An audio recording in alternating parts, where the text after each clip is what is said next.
Myers, and if you didn't know, Mind Garbage is a show that airs every Monday at 9 o'clock, and I talk to you about whatever I want for roughly 10 minutes.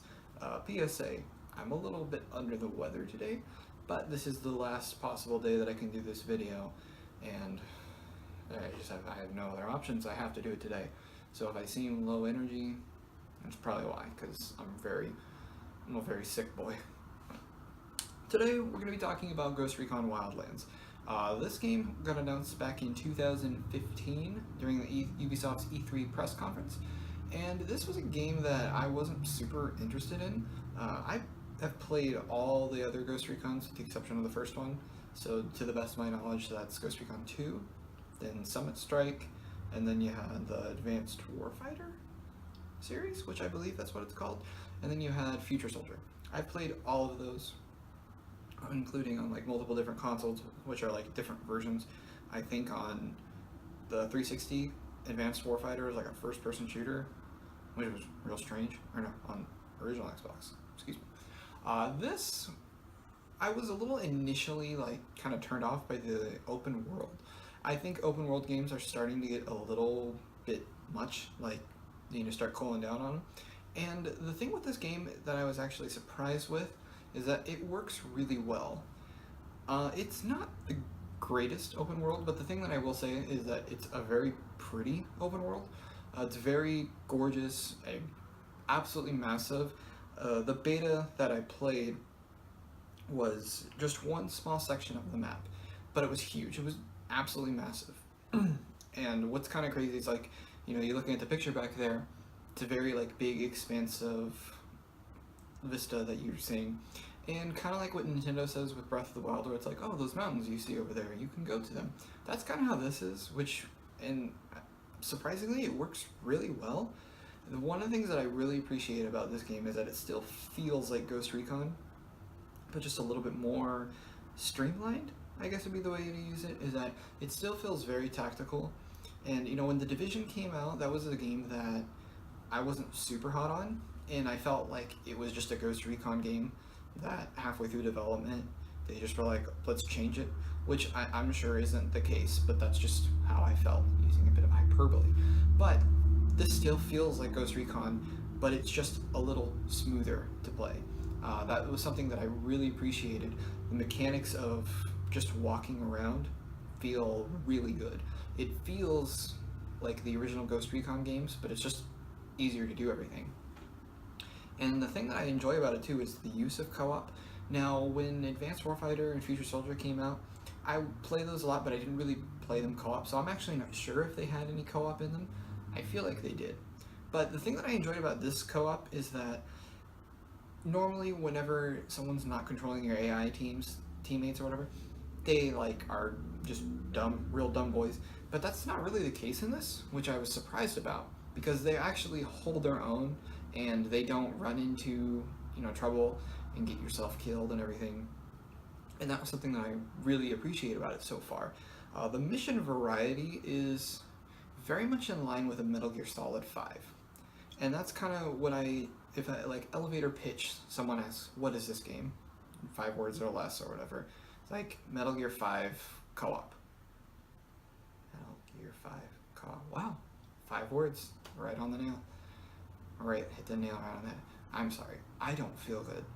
Honestly, it's taken a lot to do this video right now. Because honestly right now I just want to go over to my couch, play some video games, but I can't, because I am a content creator. Such is the life of a content creator.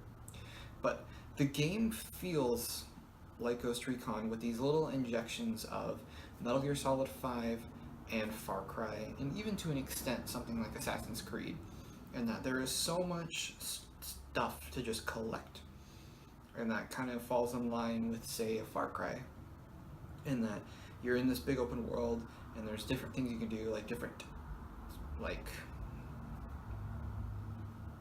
what are those things called? Towns and cities or whatnot. Forts, I guess is what I'm going to use. You're going to be lucky if this video has any sort of editing, because it's killing me to do this right now. But that was something that I really liked, is just the sense of, okay, I'm not playing this for the story. The story is there. It's a bit comical. The thing that I always appreciate about Ghost Recon is that it was very like the series, like a Tom Clancy, like military sort of thing, and that still is there, but it's a little bit more like funny in this weird sense. I hope that doesn't like transcend to where it just makes this weird game that doesn't feel like Ghost Recon, but is Ghost Recon. But so far, like I said, feels like it gameplay wise.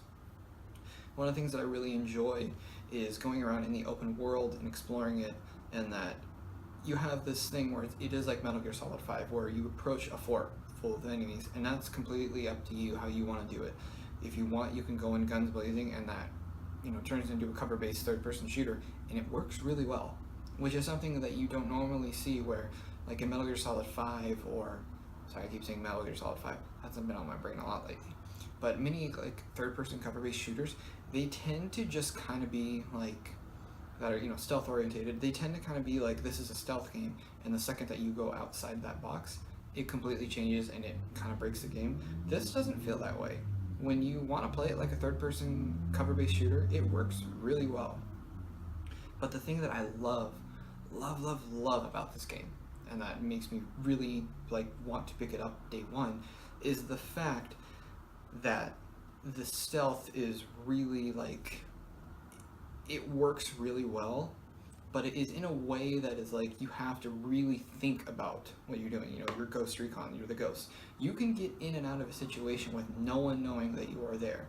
And you know, one of the first abilities that I unlocked was sync shot, and getting multiple sync shots, because I wanted to be able to go in, take an area out, and get in and out without anyone knowing. And that worked shockingly well. And that was something that I was like, oh, this is cool, because this is like Ghost Recon. This is a stealth game, but in an open world. Controlling vehicles and everything like is fine, but it's nothing like, you know, earth-shattering. And that's kind of where I like this game a lot so far. I think that there is so much promise, and it can do so good with what it's doing. The problem that I think it'll face is it just going to feel like every other open world game that didn't necessarily need to be open world. Mafia 3 is a game that came out last year that had an amazing story, amazing characters, amazing voice acting, great soundtrack, and the gameplay itself, like the actual mechanics of handling a gun and everything, that felt fine. But the open world really dragged it down, in my opinion. It was just same kind of missions. It didn't necessarily need to be open world. My fear with that is that while this could suffer from that, I don't want it to feel like just another open world game. And the worry that I have with that is that the map is so huge. I mean, you know, normally it's always touted like, oh, we have the world's biggest open map, and this is the biggest open world that we've ever made. The crazy thing about it is that I can see that they're not messing around here when they're talking about this open world. It's huge. It's absolutely massive. They give you like a fraction of what it is that you're going to be playing, and even that little sandbox area that you're in is huge. I mean, it's really freaking big, but there is stuff that populates it, and it's not useless kind of stuff where it's like, oh, here's a codec entry that gives me some experience, but I'm not really, like, I'm learning world building, but it's not necessarily helping my overall character. What I like is that there are outposts that have different materials and fuel and things like this that you use to upgrade your character. There's weapons that you can find, and then you can find weapon parts. And what I like about that is that it brings back gunsmithing from Future... Is it Future Soldier? Yeah, Future Soldier. I don't know why I forgot about that, considering that I mentioned it literally like 5 minutes ago. But I really like that because gunsmithing was such a cool feature, and be able to bring it back, but in a way where it's like, you have to earn your parts. I think that is very cool, and I am excited to see where it goes. And overall, I'm actually really excited for this game, which is kind of a testament, I think, to the overall Ubisoft game, in that I feel like Ubisoft doesn't necessarily ship 10s, but they ship mini 8s, and that mini 8s create great games and a great portfolio and everything. Well, take it back. South Park Stick of Truth, that's a goddamn 10. That's a 10 out of 10, or a 9.9. But it's a really good game. Yeah, so if you are interested in Ghost Recon, I advise you should check it out. There should be an open beta coming pretty soon. I'll be playing more of it, and who knows, maybe I'll have even more impressions of it. But so far, I've been really liking it. So yeah, thank you very much for watching. If you like, you can subscribe, you can like the video, you can share with your friends, do all that sort of stuff.